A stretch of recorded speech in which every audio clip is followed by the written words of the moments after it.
অসমৰ মুখ্যমন্ত্ৰী মহোদয়ে যেটো ভূমি কিনা বেচা সংক্ৰান্তত কিছুমান কথা কৈছে যিবিলাক আপত্তিজনক তেখেতে কৈছে যে অসমৰ কিছুমান নিৰ্বাচিত ৰেভিনিউ ব্লকত যিকোনো মানুহে মাটি কিনা বেচা কৰিব নোৱাৰিব আৰু সেই ব্লকবিলাকত তিনিটা প্ৰজন্ম অসমত থকা বা 1951 চনৰ আগৰ পৰা অসমত অহা লোকেহে মাটি কিনা বেচা কৰিব পাৰিব আৰু এই কথাটো আমি যেটো বুজি পাইছো মুখ্যমন্ত্ৰীৰ উদ্দেশ্য হল যাতে মুছলমান মানুহে মাটি কিনা বেচা কৰিব নোৱাৰে এই তিনিটা প্ৰজন্মৰ কথা বা 1951 চনৰ আগৰ এই কথাবিলাক মুখ্যমন্ত্ৰীয়ে মুখেৰে কয় কিন্তু তেওঁৰ প্ৰকৃত উদ্দেশ্যটো হল মুছলমানসকলক ভূমিৰ অধিকাৰৰ পৰা বঞ্চিত কৰা আমি দেখিছিলো যেতিয়া বসুন্ধৰা 2.0 উদ্বোধন কৰিছিল তেতিয়া মুখ্যমন্ত্ৰীয়ে কৈছিল যে তিনিটা প্ৰজন্ম অসমত থকা যিসকলে প্ৰমাণপত্ৰ দিব পাৰিব তেওঁলোকক বসুন্ধৰাৰ জৰিয়তে মাটি প্ৰদান কৰা হ'ব কিন্তু দেখা গ'ল যিসকল মুছলমান মানুহে তিনি প্ৰজন্মৰ তথ্য দেখুৱালে তেওঁলোকক কিন্তু মাটি দিয়া নহল আৰু অন্য কিছুমান জনগোষ্ঠীৰ কাৰণে তিনি প্ৰজন্মৰ তথ্য পাতিও চোৱা নহল মানে এই কথাবিলাক পাকে প্ৰকাৰে মুছলমানক বঞ্চিত কৰাৰ উদ্দেশ্যটো আমি বুজি পাওঁ আৰু তেখেতে যেটো কথা কৈছে 1951 চনৰ আগত অহা হ'ব লাগিব এটা কথা মুখ্যমন্ত্ৰী মহোদয়ৰ অৱগতিৰ কাৰণে আমি কওঁ যে তেখেতৰ এই কথাবিলাকে যদিও মুছলমানক উদ্দেশ্য কৰিছে কিন্তু অসমত যিমান মুছলমান আছে পূৰ্ববংগীয় মূলৰ বুলিও যিসকলক কোৱা হয় তেওঁলোকৰো 85% 90% তেওঁলোক 1951 আগৰ ৰেকৰ্ড তেওঁলোকৰ লগত আছে বাকি 10-15% যিসকলৰ লগত 1951 আগৰ তথ্যপাতি নাই তেওঁলোকৰো কিন্তু অধিকাংশ পৰাধীন ভাৰতৰ পৰাই তেওঁলোকৰ পূৰ্বপুৰুষ অসমত থাকে কিন্তু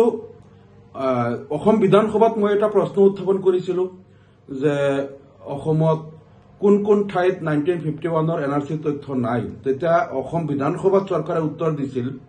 যে ছখন জিলাত অসমত ছখন জিলাত সম্পূৰ্ণভাৱে আৰু কেইখনমান ৰেভিনিউ সাৰ্কুলত আংশিকভাৱে এনআৰসিৰ তথ্য নাই সেই ছখন জিলাৰ ভিতৰত যেনেকৈ শিৱসাগৰ জিলা কাৰ্বি আংলং জিলা আৰু ডিমা হাছাও কাছাৰ এনেকুৱা কিছুমান জিলা যিবিলাকত 1951 এনআৰসি নাই এতিয়া সেই জিলাবিলাকত 1951 এনআৰসিত কাৰ নাম আছিল বা নাছিল এটো চৰকাৰে কেনেকৈ নিৰ্ধাৰণ কৰিব আৰু অসমৰ কিছুমান সাৰ্কুল তাতো কিন্তু 1951 এনআৰসি আংশিকভাৱে নাই বহু কেইখন গাঁৱৰ নাই তাত হয়তো কৰাই হোৱা নাছিল নাইবা চৰকাৰৰ অসম বিধানসভাত যেটো উত্তৰ মুখ দিছিল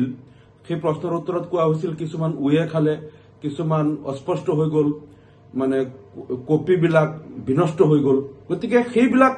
যত চৰকাৰৰ হাতত তথ্যই নাই সেই লোকসকল 1951 আগৰ পৰা আছে নে পিছৰ এটো চৰকাৰে কেনেকৈ নিৰ্ধাৰণ কৰিব তাতোকৈ ডাঙৰ কথাটো হল যে 1961 যেতিয়া লোকপিয়ল হয় তেতিয়া লোকপিয়লৰ সেন্সাছত প্ৰতিবেদনত তেতিয়া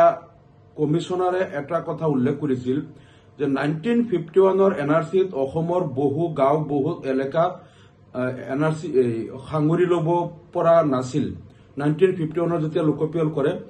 অসমৰ বহু চৰ্চাপৰি আৰু পিছপৰা এলেকা যিবিলাকত গাড়ী মটৰ নাযায় আৰু নদীৰ মাজত চৰবিলাক আছে বা য'ত যোগাযোগৰ যাতায়াতৰ ব্যৱস্থা নাই তাত সেন্সাস কৰ্মীবিলাক যাব পৰা নাই আৰু তাত সেই মানুহবিলাকক এনৰোল কৰিব পৰা হোৱা নাই গতিকে সেইমতেও অসমত 1951 আগৰ পৰা থকা বহু লোকৰ নাম 1951 লোকপিয়ল বা এনআৰসিত নাহিল গতিকে এইটোৰ উত্তৰ মুখ্যমন্ত্ৰীয়ে কি দিব তাৰ উপৰিও আৰু এটা কথা তেখেতে কৈছে যে জনজাতি এছটি আৰু যি 6 জনগোষ্ঠীয়ে জনজাতিকৰণ বিচাৰিছে তেওঁলোকৰ কাৰণে কোনো ৰেকৰ্ড নালাগে এটোতো আগৰ পৰাও নালাগে আমি জানো তেওঁলোককতো তথ্যপাতি নোহোৱাকে দি আছে আৰু এই কথাটোৱে প্ৰমাণ কৰিছে একমাত্ৰ মুখ্যমন্ত্ৰীয়ে খালি খোলাখুলি কোৱা নাই যে মুছলমানৰহে আমি মাটিৰ কিনা বেচাৰ কাৰণে অধিকাৰ পৰা বঞ্চিত কৰিব বিচাৰিছো এটো খোলাখুলি কৈ দিলেই হল আৰু তেখেতে আৰু এটা কথা কৈছে যে চৰ অঞ্চলৰ মাটি সাৰ্ভে কৰিব দিব চৰকাৰে কিন্তু সেটেলমেন্ট নিদিয়ে সাৰ্ভে কৰিব ৰেভিনিউৰ আওতাত আনিব